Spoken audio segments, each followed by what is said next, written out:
set up for Vicki now.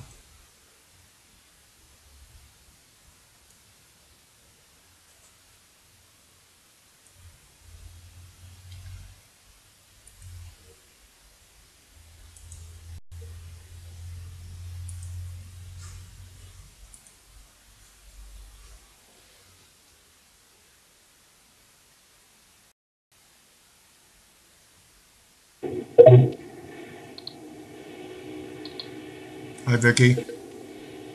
Hey there. How are you?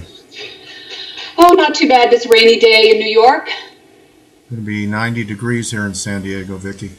Well, I was in Hawaii at the start of March, so I'm not complaining. I missed some of the bad weather we had earlier. Oh, what a rough winter back east. It's even, still happening in spring, but perhaps we have a spring in the currency markets, Vicki, that the seeds may finally have been planted for a two-way market in the euro. Do you think that's the case after what? And in my experience, I've never heard a Fed chairman talk down the dollar before. First time in my career. Well, part of the problem is our markets is wanting to read more into the Fed comments than I think are really there. I mean, most of the time, whether it was Yellen or any of the other Fed speakers, when they're talking about the dollar, it's in response to a question. Most of the comments they have made have just been, yes, the dollar is one factor that they look at.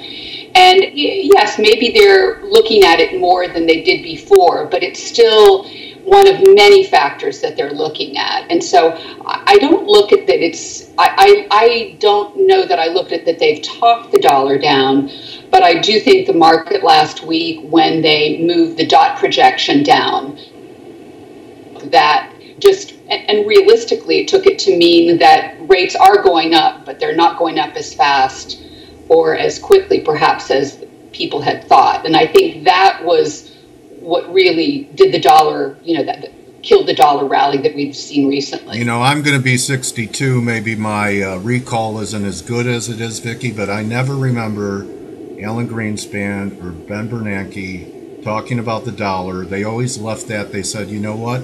That's the Treasury, U.S. Treasury's department, not ours.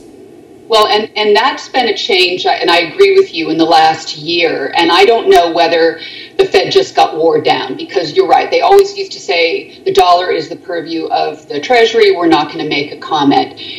But I think that they just keep getting asked and asked and asked. And so I don't know whether they made some sort of tacit agreement that at least we will mention that it is a factor that we're looking at. Okay, so the big question is, we had a 550 pip rally, shorts being squeezed in one day that normally would have taken a month on that spike move in the euro. We have kind of a neutral week this week. It failed up around 110.50. The big question is, should we be buying breaks in euro, or are the parity bears, which I think they're going to have to wait a while before they see that, should we be looking to buy this break in the euro and look for a higher low? Well, I think this week I've seen more mixed commentary, and that's what, to your first point, are we getting into a market where there's more two-way interest? I mean, I think it's actually exciting that we are seeing more mixed views, because I frankly was getting kind of worried when I saw everybody talking about, whether it was parity, 95, 90, 82, you name it, all the forecasts were to the downside. And maybe, you'd see the occasional outlier of a steady or a 115 euro, but you certainly didn't see anything like a 120, 130 euro. So I think that that last week's shakeout, even though a lot of people did have their fingers burned, at least I think now it will make it, I think it'll make it easier for the market when the next direction comes. And I have to say, I still feel that the dollar bull story makes sense, and especially against the euro. Does it make sense that we are going to go to parity, maybe in the next 2 to 3 months? It certainly should make sense. all the dominoes seem to be lining up in that direction. I mean, you hear talk of people who hadn't hedged their euro positions before. This move came so fast, they're now hedging. So, even people who are going into the German and other European equity market, again, we're hearing talk of people hedging these positions. So there's right. really now, which is kind of late, because they bought European funds without the currency hedge, and Europe went bananas, but they lost on the currency translation. So now it's fashionable to own a hedged European fund. What if Europe goes up, and this time it's because of money flow back into Europe, and they'll wish they had the unhedged fund. Yeah, but it's just very typical for people I saw the front page of the Times today about a lot of companies, complaining about the strong dollar. And I guess it's, I had to chuckle because I felt like not much has changed. I mean, the big companies do hedge. And the one complaint about this year is, yes, they did hedge, but they never thought the dollar would go as far and as fast as it did. And they may not been they like to have been. So, you did have that new element of, let's say, euro sellers, even by the people who are, who do hedge.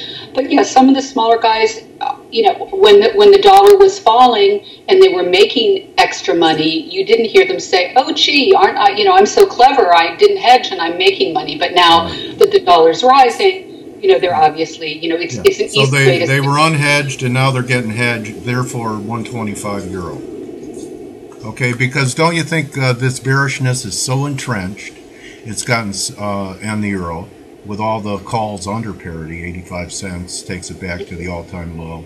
And we've had 35, 36, 100 pip move, that there's so much bearishness entrenched in the euro that it's going to take at least some more time and possibly price appreciation to get balance in the market again. Well, I think it's going to be, the question I've been asking myself is, when we broke below 110, was that kind of the shock of negative German yields and the curve being negative out to 7 years that just sent the market into a bit of a panic? And so, was the move below 110, and then certainly with that extension below 105, was that just an extreme overshoot? And now, now we're getting close to maybe, I won't say, I think I saw one bank talk about fair value was somewhere close to this, like let's say 110, 60 something. Okay. And so they were saying that even if you saw a 3 to 4% correction, you could go up to 115. Okay. And that could happen. Okay, what do you make out of the fact that we had a shift? I think the last time we talked was last year, and the pound was much stronger. Euro pound was going down incessantly, and this year the pound has become weaker than the euro in a fairly significant way over the last month. And I look at it just a simple thing, like if you look at a chart and you look at the day of the Fed announcement and press conference, the spike high in the euro took some time for the euro to finally take out that price high. Pound didn't get within 100 pips of that spike high. Aussie took it out by a wide margin. So are any of those market tells about which currency is really the weakest now and which one is the strongest? Well, I've been looking at sterling and wondering, it does seem so underloved. And I think now we're starting ahead of the May 7th election. Your people are starting to look more at the polls and wondering what it means. When I asked just Brits that I speak with, I said, how is this going to affect you personally? I mean, it's much the same as we can say about elections here. Like, we grown about whether we agree with all the policies, but our average day-to-day life is not going to be greatly affected. So this will be more of how global investors view the outcome of the UK election. I think The Economist, I believe, has a piece out warning that the market may not be paying as much attention to this as they should. But I still think that if you do see some sort of larger sterling sell-off, it wouldn't be bad to buy sterling on the dip, because I you still have any think you have any price areas in mind for that type of sell-off?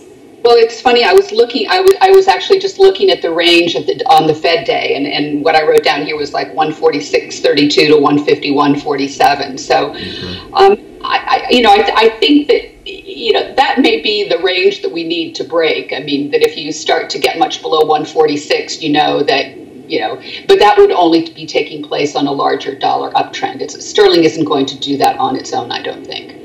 Okay. Okay. So, what's your take on U.S. dollar yen? The end of the fiscal year in Japan. Really, the yen has been either dull or weak or sideways, and to me, it looks like we're on the verge of the yen giving some pretty good sell signals here. U.S. dollar yen. Well, and I think the inflation data we got out earlier today didn't help that very much. But it's strange. I've been hearing talk more on the fixed income side than on foreign exchange of some sort of repatriation flows. But Right. it's strange to me, because in the olden days, yes, you would see this big, for fiscal year end March 31, you would see the large yen buying and dollar selling. But most of that, one with mark to market accounting, you don't see that as much anymore, and any other flows you do see typically are seen in February and early March. So I don't know whether this is just some last minute things, and they may not be so sizable, but just given the sort of liquidity situation, I've had a lot of traders complaining that liquidity is not what it used to be, and I don't know whether that's just making it look a little more prominent than it really is. Okay. And any new projects for you in 2016? Your book, how did your book do last year? And what's 2015 going to be about for Vicki Schmelzer?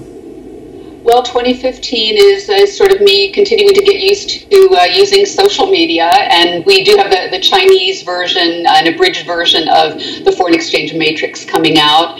And I also am just trying to do more digging on this whole liquidity crunch, as I mentioned earlier. I'm just hearing from traders over and over again that, with the new regulation, with the cost of having